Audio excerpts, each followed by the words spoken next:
बांग्लादेश में जो हालात हुए हैं वो आज किसी से छुपे नहीं है। जब भी उनकी आबादी बढ़ जाती है और हम लोगों की संख्या कम होती है तो वो अपने सत्ताधारियों के खिलाफ तो आंदोलन करते ही है, लेकिन पीड़ित हमेशा हिंदू होता है। वहां आज हिंदुओं की इतनी बदतर स्थिति है, घरों से महिलाओं को निकालकर मारा गया है, उन्हें इतने असभ्य तरीके से कहा गया, उनके प्रताड़ना हुई, अत्याचार हुए, उन्हें सभ्य समाज में कहना भी मुश्किल है।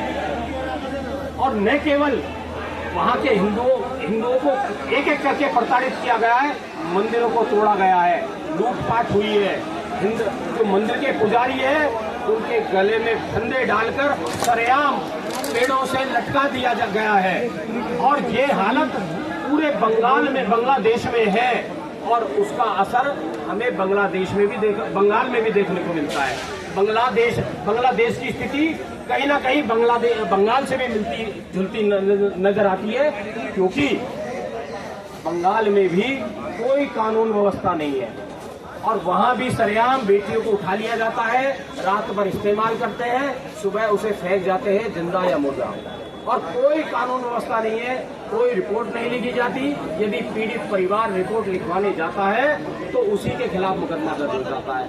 शाम को टीएमसी के गुंडे आते हैं, घर में आगजनी तोड़फोड़ कर जाते हैं और यहाँ तक कि हत्या भी कर जाते हैं। वहाँ हिंदुओं के जितने भी संगठन हैं, उनके जो भी पदाधिकारी कार्यकर्ता है, उनको निशाना बनाया जाता है, गोलियां मारी जाती है, उनको एक एक करके वहां समाप्त किया जा रहा है। ये हाल पीछे कश्मीर में हो चुका है और ये हाल अब बंगाल में हो रहा है और यही हाल आने वाले समय में जहां जहां जिन प्रदेशों में इनकी आबादी है, जैसे पंजाब हुआ, पंजाब में भी हिंदू पूरी तरह से शोषित है।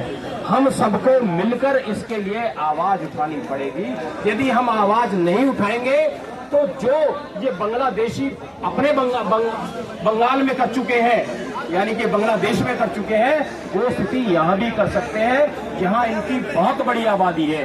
12 से 13 करोड़ इस देश में बांग्लादेशी और रोहिंग्या घुसे हुए हैं, जो नरभक्षी है, एक तरह से नरपिशाच है, जिनमें जो सभ्य समाज के लिए बिल्कुल भी सैन्य नहीं है और ये सभ्य समाज के शत्रु हैं। और जिस देश में घुसते हैं अवैध रूप से घुसते हैं, भारत में तो बहुत बड़ी आबादी है और भारत में ये शत्रु हैं, क्योंकि इन्हें कोई शरण नहीं दी गई, अवैध रूप से घुसे, और अवैध रूप से जो घुसता है वो उस देश का शत्रु होता है। और इन शत्रुओं को यदि देश से समय रहते नहीं निकाला गया तो आने वाले कुछ सालों में हिंदू घरों से निकाल कर हमारी बेटियां, हमारी बहनें, हमारी माताएं और हम बंधुओं को निकाल कर ये मारेंगे। ऐसी स्थिति में यहाँ की सरकार, यहाँ का प्रशासन, यहाँ का पुलिस, यहाँ की मीडिया, यहाँ तक कि यहाँ की जुडिशरी भी हिंदुओं के पक्ष में नजर नहीं आती। तो मित्रों, हमें स्वयं अपने पक्ष में खड़ा होना पड़ेगा। जो व्यक्ति अपनी मदद स्वयं नहीं करता, उसकी मदद परमात्मा भी नहीं कर सकते। तो मित्रों, हम सब अपने साथियों को जगाएं और एक साथ एकजुट हो और इस राष्ट्र के लिए हम पूरी तरह से समर्पित हो, अपने परिवार के लिए, अपने राष्ट्र के लिए, अपने धर्म के लिए समर्पित होकर कार्य करें। और हमारा जो आगामी कार्यक्रम होगा, क्योंकि ये कार्यक्रम एक दिन से काम बनने वाला नहीं है, एक दिन में सरकार सुनने वाली नहीं है, और ये 200, 400, 500 लोगों के बीच हम कितने आंदोलन कर ले, ये काम नहीं होने वाला। हम सब लोगों को अपने घरों से निकलना पड़ेगा, अपना सहयोग देना पड़ेगा। जब हम अपना सहयोग देंगे तभी हम अगली पीढ़ी को बचा पाएंगे। जैसे भगवान राम ने पुरुषार्थ करके सीता को रावण से वापस छुड़वाया था, ऐसे ही हमें भी अपने पुरुषार्थ करना है और पुरुषार्थ करके अपनी अगली पीढ़ी को सुरक्षित करना है। यदि भगवान राम शस्त्र विद्या ना सीखते, क्या सीता रावण से वापस मिल पाती? ऐसे ही यदि पांडव शस्त्र विद्या ना सीखते, क्या वो महाभारत जीत पाते? नहीं। और मित्रों देखिए, हमारे सारे देवताओं पे शस्त्र हैं, लेकिन हम हिंदुओं ने शस्त्र रखना भी छोड़ दिया और सीखना भी छोड़ दिया। तो आने वाला समय धर्म युद्ध का है। हम लड़े या ना लड़े, वो लोग लड़ने को तैयार हैं, उनकी तैयारी लगातार चल रही है। और इसी प्लानिंग के तहत इस देश में शत्रुओं को घुसाया गया है।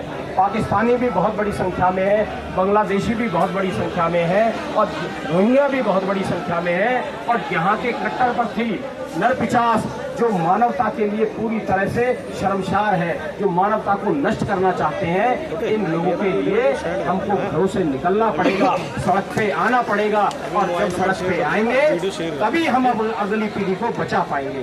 तो मित्रों, आप सबसे मेरा ये कहना है, हम अपने समाज के लिए, अपने राष्ट्र के लिए हमेशा समर्पित रहे। और आगामी हमारा प्रोग्राम तय हुआ है, क्योंकि हर महीने हम किसी ना किसी प्रदेश में जाकर वहाँ के प्रदेश के मुख्यमंत्री से अपनी मांग रखेंगे, प्रदर्शन करेंगे। अब हमने आपस में मिलकर ये तय किया है कि उत्तराखंड के सीएम से हम बातचीत करेंगे और ज्ञापन देंगे कि वहाँ जितने भी रोहिंग्या और बांग्लादेशी जो शत्रु घुसे हुए हैं उन सबको बाहर निकाला जाए। इसी तरह से फिर हम उत्तर प्रदेश में जाएंगे, हर प्रदेश में हमारा अभियान चलेगा और हम शांति से बैठेंगे नहीं जब तक हम अंतिम शत्रु को इस देश से बाहर निकलवाने की व्यवस्था ना कर दे। और मित्रों, एक और बात देखिए, यदि हम मिलकर भी इनको निकालने की व्यवस्था करेंगे तो भाई पुलिस इनके पक्ष में खड़ी है, प्रशासन इनके पक्ष में खड़ा है, जुडिशरी इनको अनुदान दिलाने में सबसे आगे खड़ी है। कहीं ना कहीं जो भी इनका साथ दे रहा है वो देश का शत्रु है, देश का द्रोही है,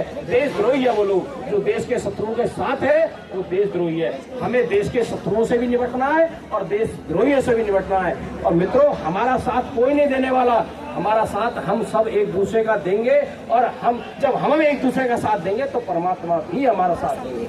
और हम ये अपना कोई कार्य नहीं कर रहे, हम धर्म का कार्य कर रहे हैं, अगली पीढ़ी को सुरक्षित करने का कार्य कर रहे हैं। तो सभी मिलकर अपनी पीढ़ी को बचाने का प्रयास करें, सुरक्षित करने का प्रयास करें। और मित्रों, हम उन बहादुरों की संतानें हैं जिन्होंने 800 वर्षों से मुगलों से संघर्ष किया।